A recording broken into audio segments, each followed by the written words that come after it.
సహోదరులందరికీ ఈరోజు పండుగ. చప్పలు జరిచి ప్రభుని కనపరుచుదాం. ప్రభునామానికి మహిమ కలుగును గాక. ఏం పండుగ ఈరోజు? మందిరపు పండుగ. యేసు కృప మందిరమును దేవుడు మనకిచ్చినందుకు 11వ పండుగ చేసుకుంటూ ఉన్నాం. ప్రభునందు ప్రియమైన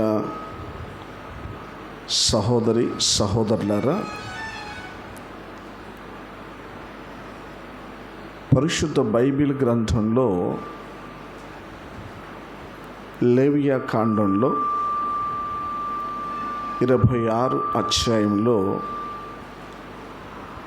11వ వచనంలో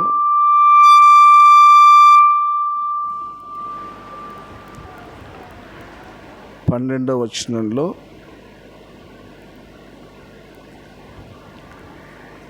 11, 12 వచనాలలో ఈరోజు మనకు అవసరమైన విషయాలు అక్కడ ఉన్నాయి. సర్వశక్తి గల దేవుడు దైవజనుడైన మోషేతో చెప్తున్నాడు, నా మందిరమును మీ మధ్య ఉంచేదను. నా మందిరమును మీ మధ్య ఉంచేదను. నా మందిరమును మీ మధ్య ఉంచి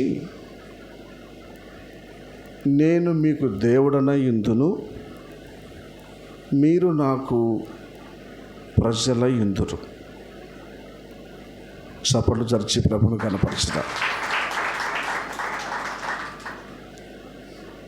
అప్పుడు నేను మీ మధ్యలో నడుస్తాను అని ప్రభు చెప్పాడు.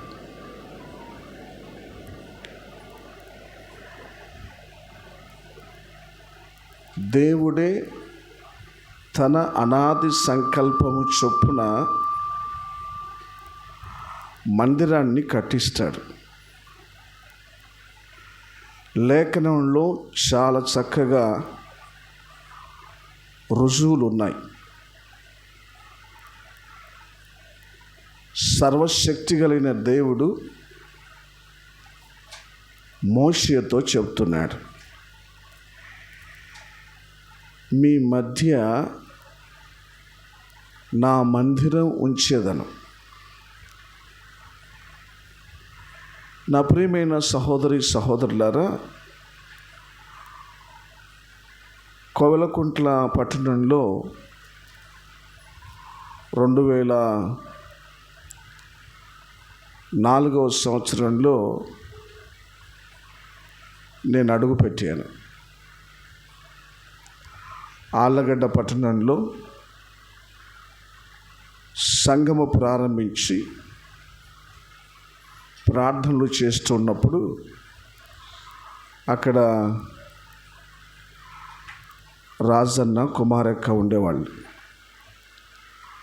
వాళ్ళు ప్రియతల్లి మాణిక్యమ్మ గారి పెద్ద కుమారుడు.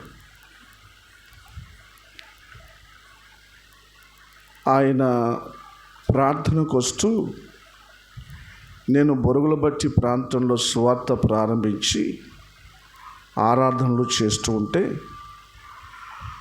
ఆయన తాపి పని చేసుకుంటూ ప్రభును తెలుసుకొని ఇక రాత్రి పగులు ఎక్కువ నాతోనే ఉండేవాడు.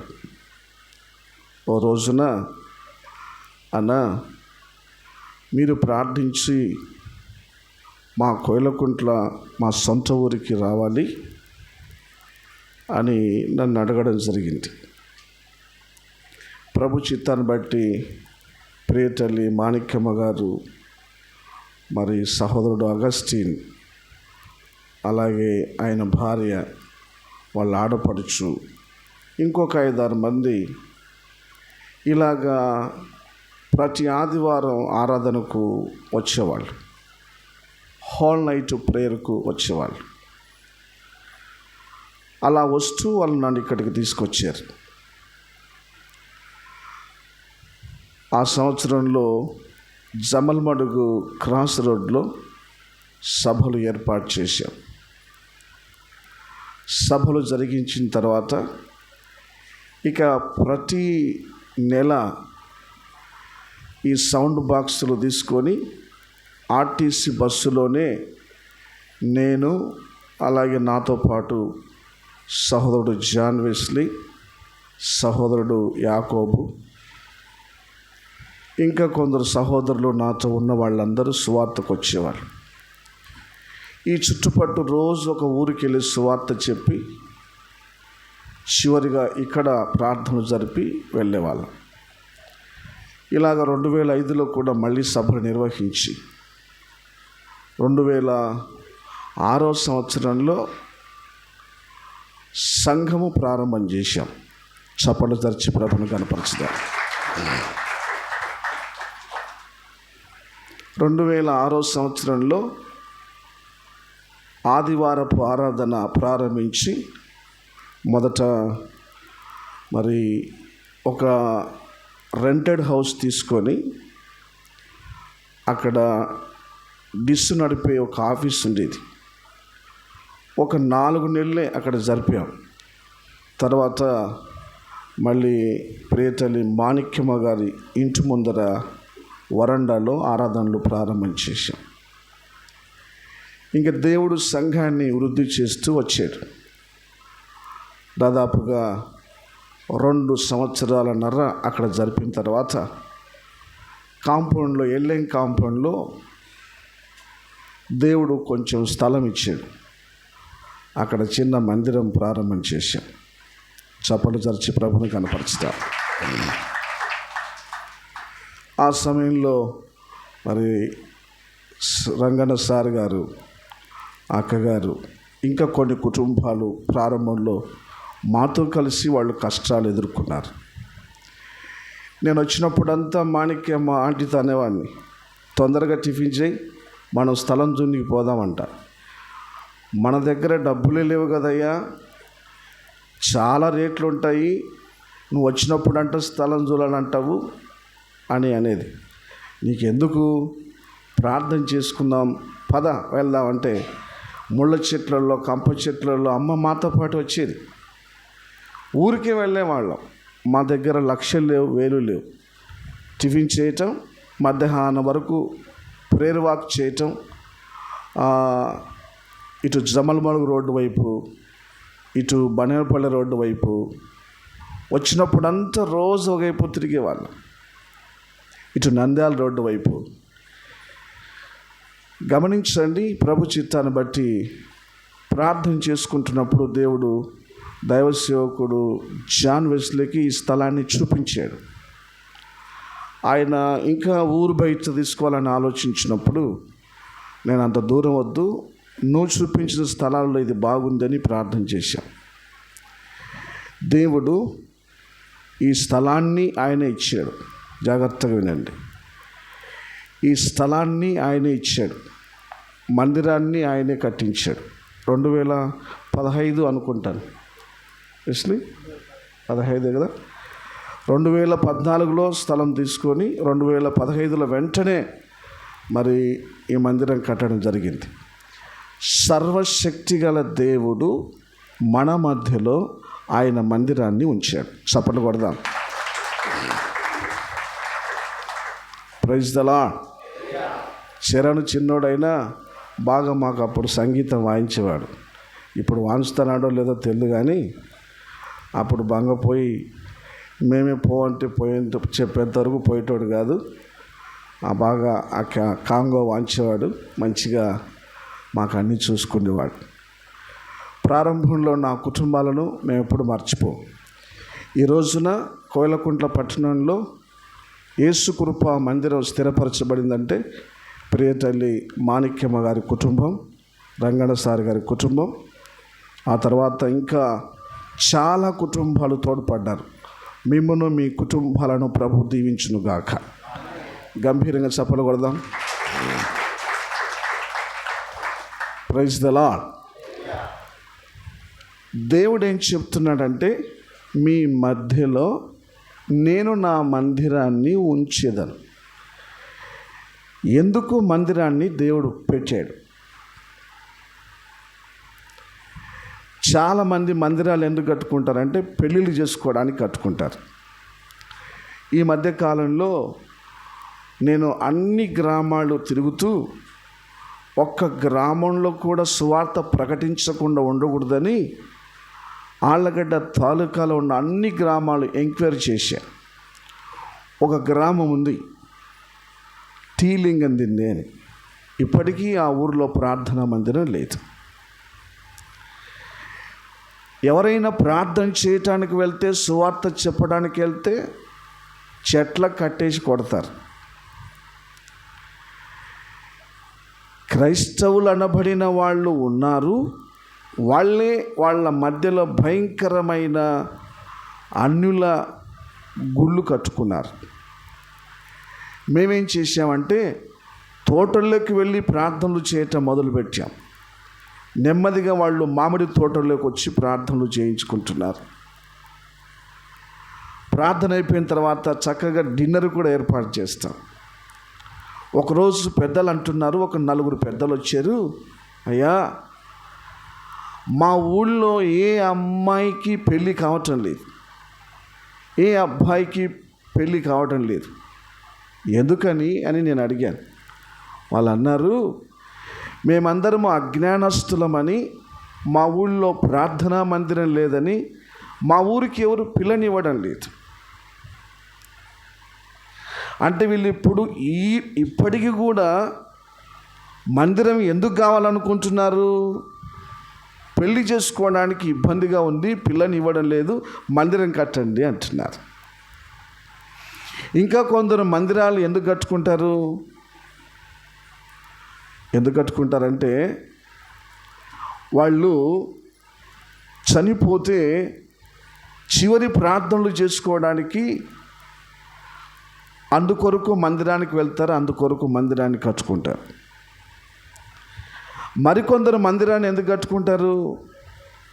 సాయంకాలం అయితే సిగరెట్లు బీడీలు కాల్చుకుంటా ఆ కాంపౌండ్లో పనికి మాలిన వ్యవహారాలు చేసుకోవడానికి మందిరాన్ని కట్టుకుంటారు. మరికొందరు మందిరాన్ని ఎందుకు కట్టుకుంటారంటే సంఘానికి వచ్చే చందాలు సంఘంలో ఉన్న విశ్వాసులకే తిరిగి ఇచ్చి, వడ్డీకి ఇచ్చి, సంవత్సరానికి ఒకసారి క్రిస్మస్ పండుగ ఒకసారి, ఈస్టర్ పండుగ ఒకసారి తిరిగి సంఘంలో ఉన్న విశ్వాసులతో ఆ డబ్బు వసూలు చేసుకుంటారు.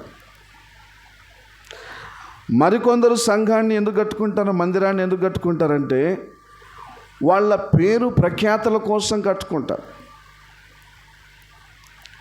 నా ప్రియమైన సహోదరి సహోదరులారా, దేవుని మందిరము దేవుడు ఎందుకు మన మధ్య ఉంచాడు? అసలు మన ఉద్దేశం ఏంటి? దేవుని ఉద్దేశం ఏంటి? చాలామంది క్రైస్తవ కుటుంబాల్లో పుట్టి కూడా కనీసం ఆదివారం కూడా ప్రార్థనా మందిరంలో అడుగు పెట్టలేని పరిస్థితి, దుస్థితి. మరికొందరు దేవుని మందిరం ఎందుకు కట్టుకోవాలని ఆశిస్తారు అంటే మరొక ప్రాంతానికి వెళ్ళకూడదని ఉన్న వాళ్ళను కట్టేసుకోవడానికి మందిరం కట్టుకుంటారు. మరికొందరు మందిరాన్ని ఎందుకు కట్టుకుంటారంటే ఎలక్షన్లకు కలెక్షన్ల కొరకు కట్టించుకుంటారు. మరికొందరు మందిరాన్ని ఎందుకు కట్టించుకుంటారంటే పండగలు పబ్బాలు వస్తే చేసుకోవాలని కట్టించుకుంటారు. కానీ బైబిల్లో చాలా చక్కగా రాయబడి ఉంది. నేను కొన్ని విషయాలు మీకు నెమ్మదిగా చెప్తాను, వినండి. ప్రారంభంలో భూమి మీద మొట్టమొదటి మందిరం పేరు ప్రత్యక్ష గుడారం. ఏం పేరు చెప్పండి? మొట్టమొదటి మందిరం పేరు చెప్పండి. ప్రత్యక్ష గుడారం. ప్రత్యక్ష గుడారమును కట్టమని చెప్పింది దేవుడు, మోషే కట్టించాడు. చప్పట్లు జరిచి ప్రభుని కనపరచుదాం. దేవుడే మందిరం పొడవు ఎంత ఉండాలి, వెడల్పు ఎంత ఉండాలి, మందిరంలో పరిశుద్ధ స్థలం ఎంత ఉండాలి, పరిశుద్ధ స్థలంలో తెరలు ఎంత ఉండాలని చెబుతూ వచ్చాడు. మందిరంలో పరిశుద్ధ స్థలం, అతి పరిశుద్ధ స్థలం, మందిరావరణం. ప్రత్యక్ష గుడారమును దేవుడు వాళ్ళ మధ్యలో ఉంచి ఇశ్రాయేలు గోత్రములు 12 గోత్రాలలో ఒక్కొక్క దిక్కునకు 3 గోత్రాల చొప్పున 4 దిక్కులు. తూర్పునకు 3 గోత్రాలు, పడమటికి 3 గోత్రాలు, దక్షిణమునకు 3 గోత్రాలు, ఉత్తరమునకు 3 గోత్రాల చొప్పున ఇశ్రాయేలులో 36 లక్షల మంది గుడారాలు వేసుకోమని బ్రతకమని దేవుడు చెప్పాడు. ఇశ్రాయేలు గుడారాలు అంటే వాళ్ళ ఇల్లు మందిరం చుట్టే ఉండాలి, మధ్యలో మందిరం ఉండాలి. ప్రభు ఆ సంగతులు ఉద్దేశించి చెప్తున్నాడు, మీ మధ్యలో నా మందిరము ఉంచెదను. దేవుని ప్రజలైన ఇశ్రాయేలుల 12 గోత్రముల వారు దేవుని మందిరము అనబడిన ప్రత్యక్ష గుడారము చుట్టూ ఉండాలి. దేవుని మందిరానికి సమీపంగా మన గుడారం ఉండేటట్టు చూసుకోవాలి. దాని అర్థం, ఈ రోజుల్లో చాలామందిని మీరు గమనిస్తే ఉద్యోగం వస్తే ఉద్యోగం కోసం ఊరు విడిచి ఇల్లు విడిచిపెట్టి ఆఫీస్కు దగ్గరగా ఉండాలని మరొక ప్రాంతానికి వెళ్తారు. పిల్లల చదువుకు స్కూల్ దగ్గర ఉండాలని ఇల్లే మారుతారు. మందిరానికి దగ్గర ఉండాలని ఎవరైనా మారారా? మారిన చరిత్రలు ఉన్నాయా? ఒక ఉద్యోగం చేయటానికి మన పట్టణం కాక ఇంకొక పట్టణానికి వస్తే మొత్తం విడిచిపెట్టి వెళ్ళిపోతాం. ఇంకా చాలామంది ఉద్యోగం చేసేది ఒకరైతే ఇంట్లో వాళ్ళందరూ వెళ్ళిపోతారు అక్కడికి.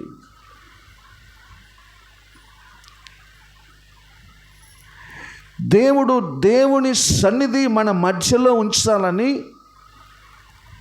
మోషేతో చెప్పాడు. ప్రభు అప్పుడు అంటున్నాడు, నేను మీ మధ్యలో నా మందిరమును ఉంచెదను, ఉంచి నేను అప్పుడు మీ మధ్యలో నడుస్తాను. చప్పట్లు తెరిచి ప్రభును కనపరచుదాం.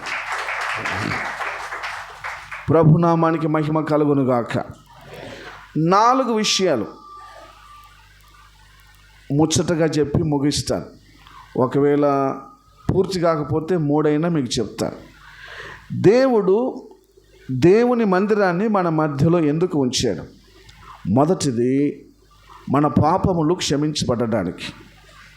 రెండవది, మనకు రోగాలు వచ్చినప్పుడు బాగు చేయటానికి. మూడవది, మనం భక్తిలో ఎదగడానికి. నాలుగవది, మన కార్యములు నెరవేర్చబడటానికి. ఇంకోసారి చెప్తున్నాను, సెల్ ఫోన్ మోగుతుందమ్మా. మొదటిది, మన పాపములు క్షమించబడటానికి. రెండవది, మన రోగాల నుండి దేవుడు మనల్ని బాగు చేయటానికి. మూడవది, మనం భక్తిలో ఎదగడానికి. నాలుగవది, మన కార్యములను దేవుడు సఫలం చేయటానికి.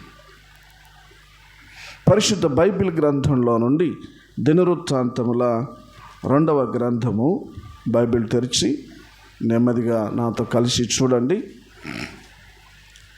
దినవృత్తాంతములు 2వ గ్రంథము 6వ అధ్యాయము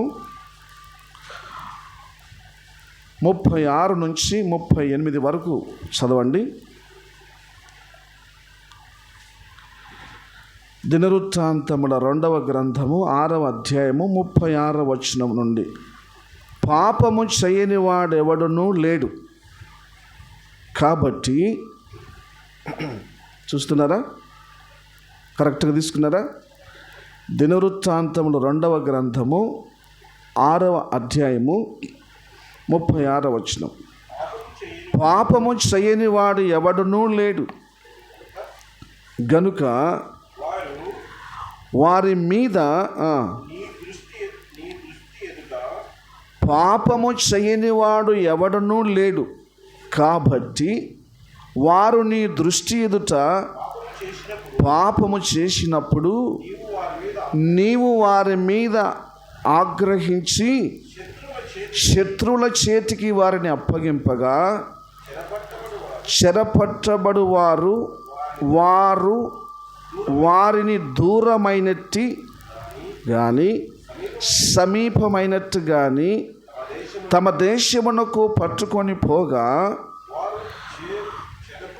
వారు చెరకుపోయిన దేశమునందు బుద్ధి తెచ్చుకొని మనస్సు త్రిప్పుకొని మేము పాపము చేసితిమి, దోషులమైతిమి, భక్తిహీనముగా నడిచితిమి అని ఒప్పుకొని తాము చెరలోనున్న దేశమందు పూర్ణ హృదయముతోనూ పూర్ణ ఆత్మతోనూ నీ యొద్దకు మళ్ళుకొని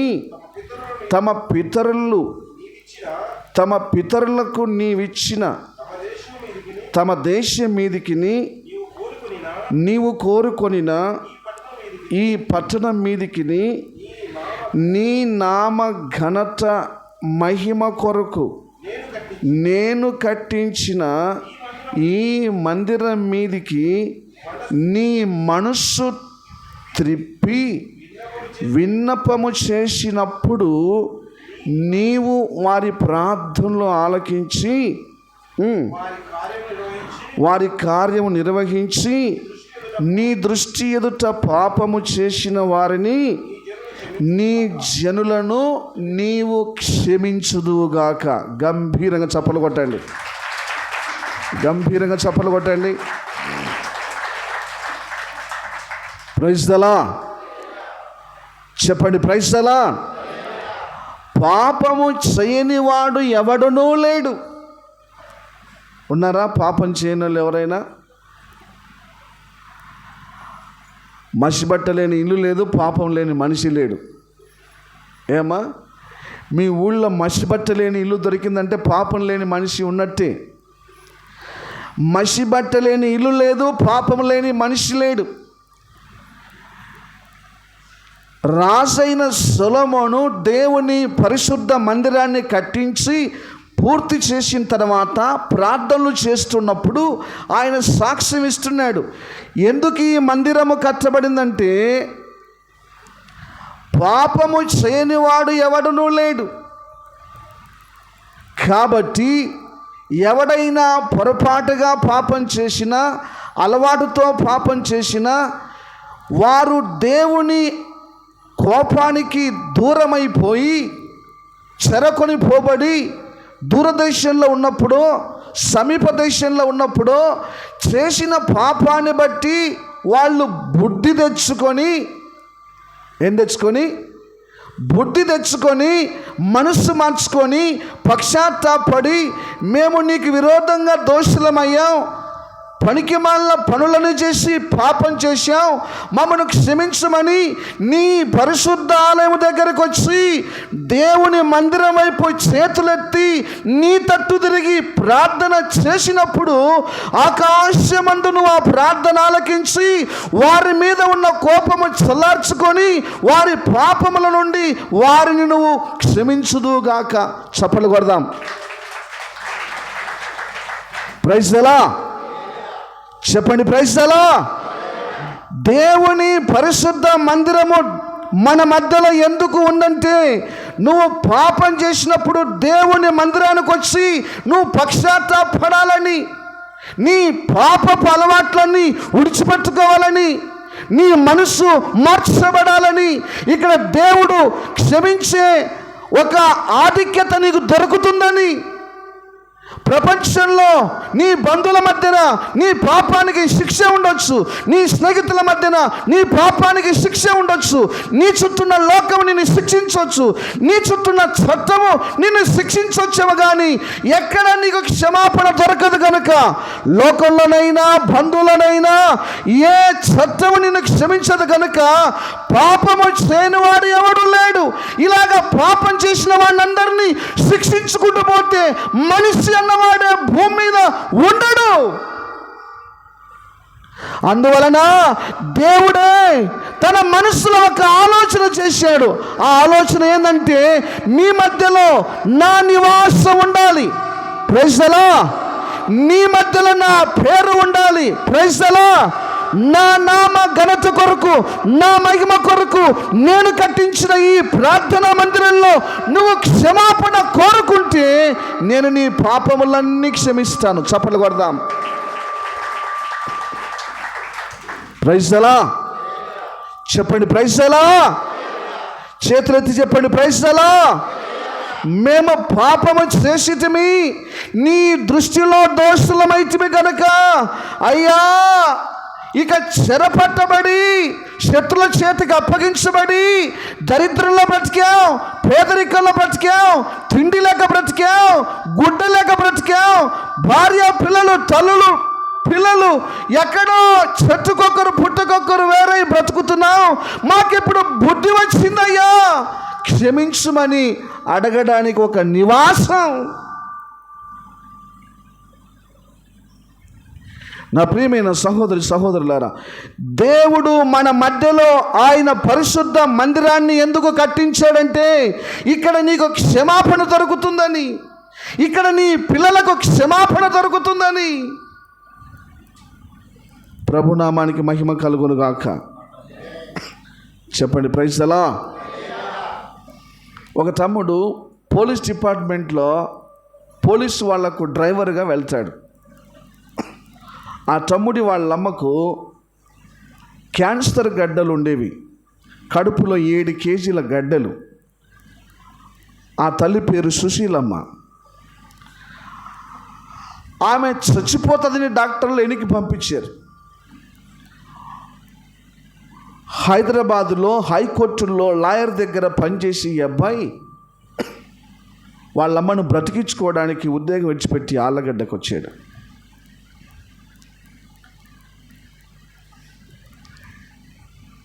ఆ తల్లి నాకు పరిచయం చేసింది. ఉద్యోగం ఏముందన్నా, మా అమ్మ బ్రతుకుతే నాకు అంతే చాలు, డాక్టర్లు బ్రతకడం ఎనికి పంపించారు, మీరు ప్రార్థన చేస్తే బాగవుతుందని వాళ్ళు వీళ్ళు చెప్తే తీసుకొని వచ్చారు.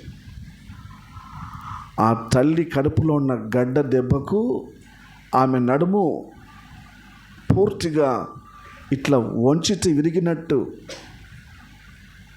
కూర్చోలేని పరిస్థితి. నేను ప్రార్థన చేశాను. ఆ తల్లిని దగ్గరికి తీసుకొని ప్రార్థన చేశాను.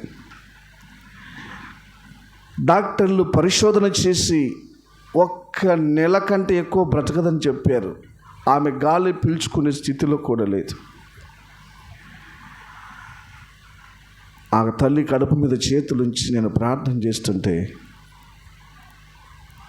ఆ యవనస్తుడు మందిరంలో అతని పాపాలని ఒప్పుకుంటున్నాడు. ఇంట్లో వాళ్ళు అడిగితే ఒప్పుకోలేదు, పోలీసు వాళ్ళు అడిగితే ఒప్పుకోలేదు. నేను ప్రార్థన చేస్తున్నాను, వాక్యం చెప్పి ప్రార్థన చేస్తుంటే నేను ఆ అబ్బాయి కోసం ప్రార్థన చేయటం లేదు, వాళ్ళమ్మ కొరకు ప్రార్థన చేస్తున్నాను. వాళ్ళమ్మ కొరకు ప్రార్థన చేస్తుంటే మందిరంలో మోకాళ్ళ మీద పడి ఏడుస్తూ కన్నీళ్ళు పడుతూ చేసిన పాపాలన్నీ ఒప్పుకుంటున్నాడు. ప్రభువా, నేను చేసిన పాపానికే నా ఇంటికి శాపమైందేమో, నా తల్లికి ఎందుకు వచ్చింది ఈ వ్యాధి, నేను భయంకరమైన త్రాగుబోతును, నేను భయంకరమైన వ్యభిచారిని, నేను భయంకరమైన లంచగొండిని, నేను భయంకరమైన మోసగాన్ని, నన్ను క్షమించయ్యా. ఏడుస్తూనే ఉన్నాడు.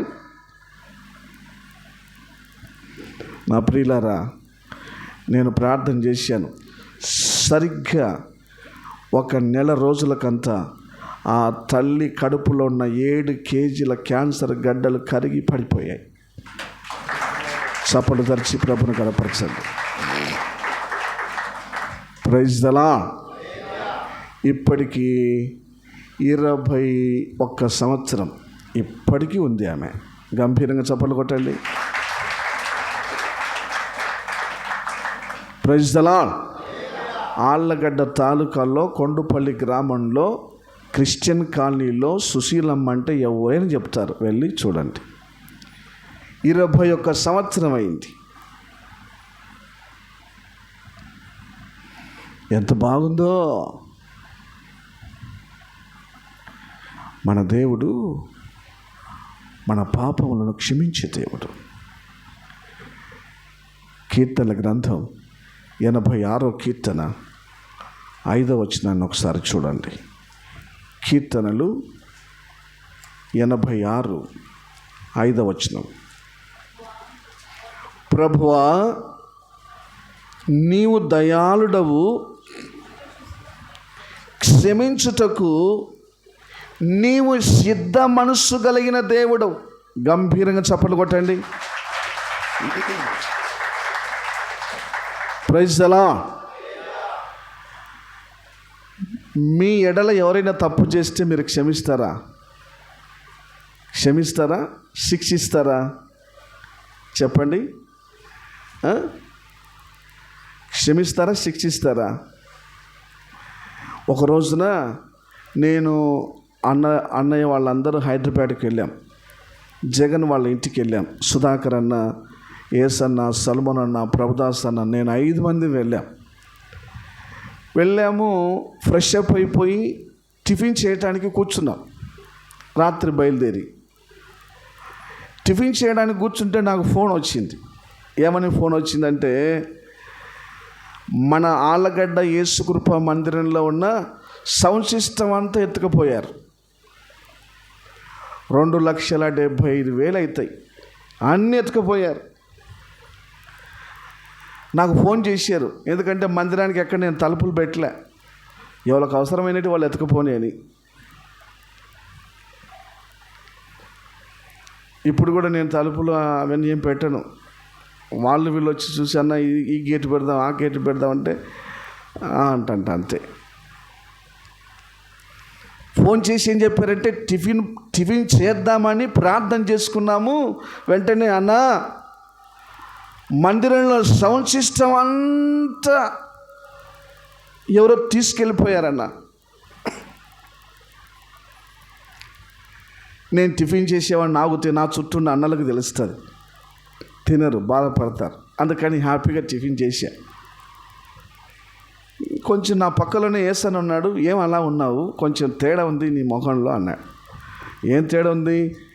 ఏదో కొంచెం చట్నీ కొంచెం మంటగా ఉంది అన్న. ఏమో చెప్పు అన్నాడు. ఏం లేదులే అన్న. మళ్ళీ ఫోన్ వచ్చింది రెండోసారి ఫోన్ వచ్చినప్పుడు ఆయన మాట్లాడాడు.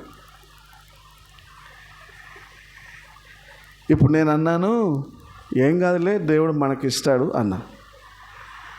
ఇప్పుడు రెండోసారి ఫోన్ ఎందుకు వచ్చింది?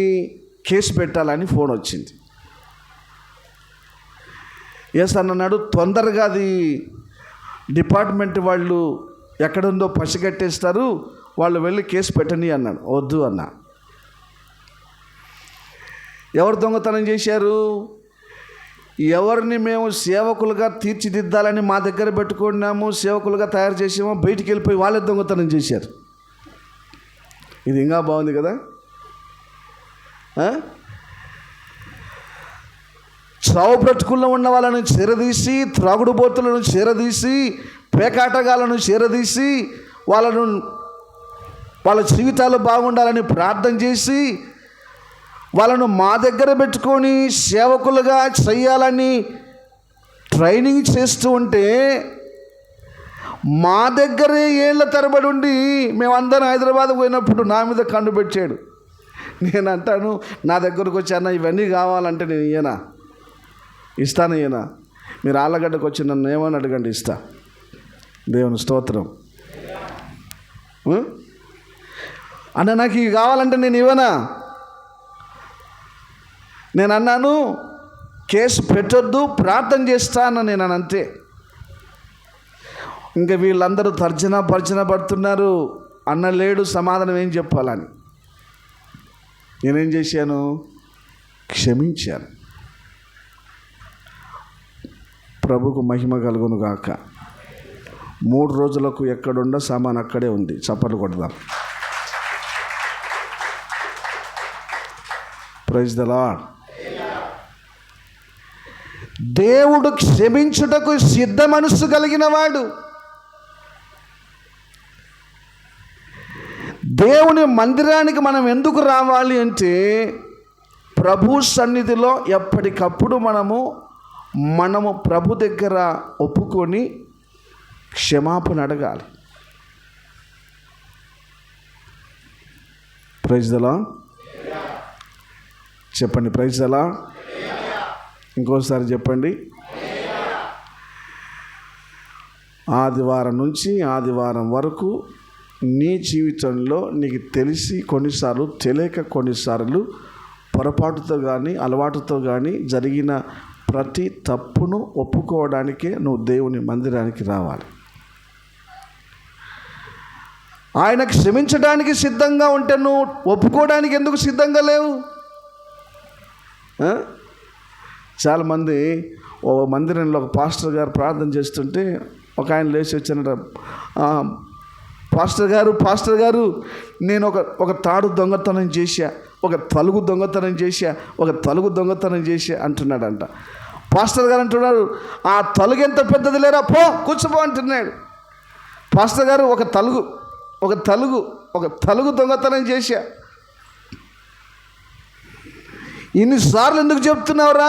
అలా కాదు పాస్టర్ గారు, దేవుని మందిరంలో దేవుడు నన్ను క్షమించాలని ఆ తలుగు దొంగతనం చేసినందుకు దేవుని కోపం నా మీదకి రాకుండా, శిక్ష పడకుండా నా పక్షాన పాపక్షమాపణ ప్రార్థన చేయి.